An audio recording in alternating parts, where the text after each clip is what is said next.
to White Lies dito sa TV5.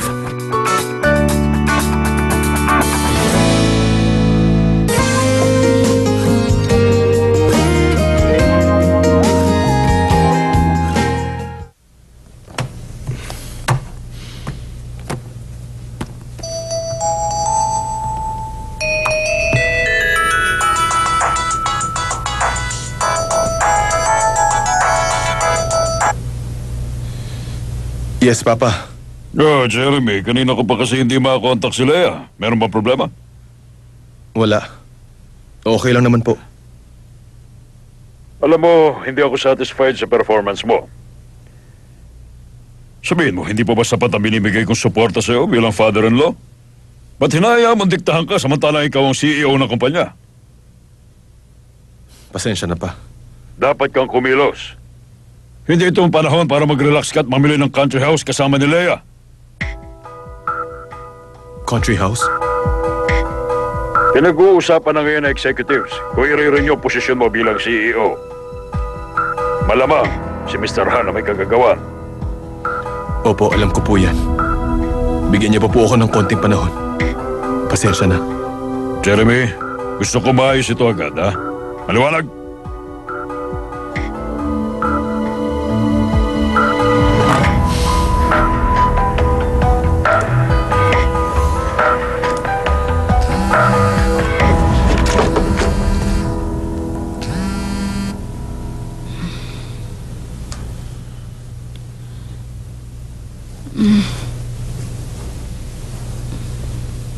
Oh, gising ka na pala. Oo, kanina ka pa. Medyo. Dapat ginising mo ko. Paano kita gigisingin eh? Ang sarap ng hilik mo.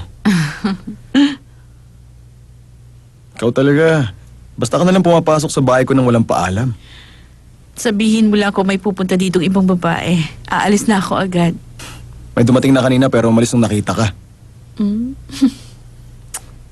Gabi na, umuwi ka na. Ay, ayoko pa umuwi. Hindi ba dapat nasa bahay ka na para magluto? Oo, pero hindi ngayong gabi. Bakit? Nag-aaway ba kayo?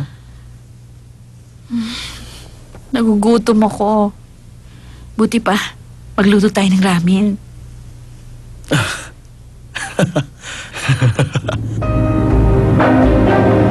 Dapat kang kumilos. Hindi ito ang panahon para mag-relax ka at mamili ng country house kasama ni Leia. Hindi ko akalain na mabibenta yung kagad. Pinag-alala ko patuloy si Mrs. Kang kahapon. Nakausap ko siya kahapon sa telepono. Hindi ba sinabi sa inyo?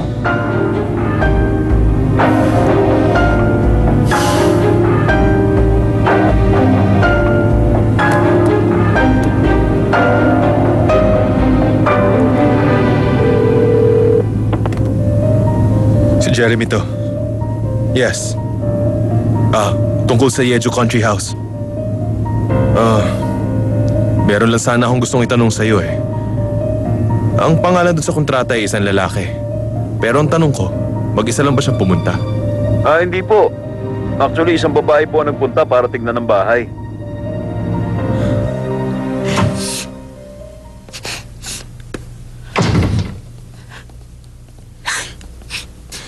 Nasaan po si Leia?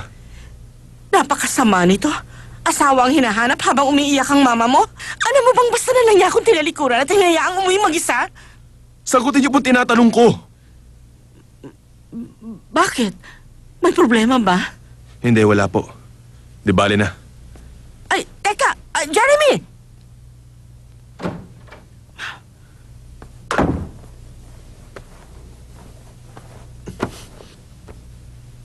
Oo, yun nga yung kotse. Naalala ko kasi nakisakay pa ako sa kanya.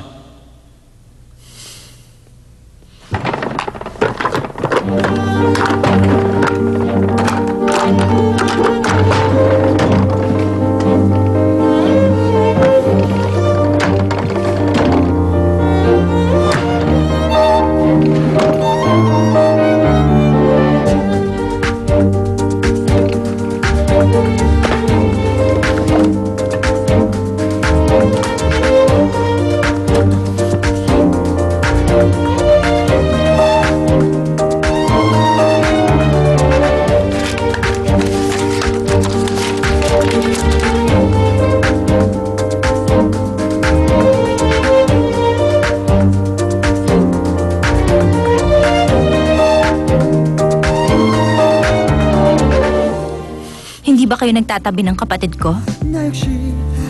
Paano kayo? Di bale na. Gabi-gabi ako lumalabas ng kwarto, kaya humanap ka ng ibang pwesto. Tamang sabi ng mama ko. Ang tunay ng mag-asawa, dapat magkaroon ng baby. Di ba? Lasing ka na. Ayoko. Ano bang problema mo? Ninakaw po nila yung tinda naming hairpin, tapos nanakit nung sinita ko sila. Pasensya na. Hindi namin sinasadyang kunin yon. Ako nang bahala. Si Samuel. Bumalik na kayo sa pwesto. Dapat po silang ipakulong. Hindi niyo ba ako narinig? Bumalik na kayong lahat sa trabaho niyo.